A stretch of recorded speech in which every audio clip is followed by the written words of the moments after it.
নবীজি বলে গেছেন যে ঘরের মধ্যে বিড়াল ছানা বাস করে ওই ঘরের মধ্যে জিন জাতি প্রবেশ করতে পারে না। তাহলে ছোট ছোট মাসুম বাচ্চাগুলো যে ঘরের মধ্যে থাকে, মুসলমান অনেক সময় জিনের আশ্রয় পড়ে যায়, অনেক সময় জিনে আসর করে, ওই ঘরের মধ্যে জিনে আসর করে।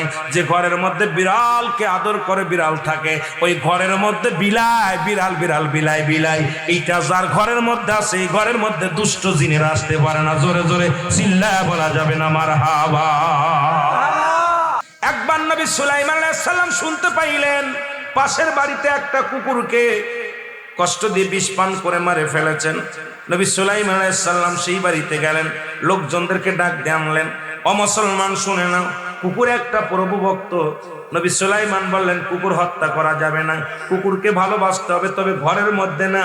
কুকুরের ঘরে বিছনা বানায় দেওয়া যাবে না, কুকুরের সঙ্গে বসত বাড়ি করা যাবে না, কুকুরের লালাটা হলো অপবিত্র।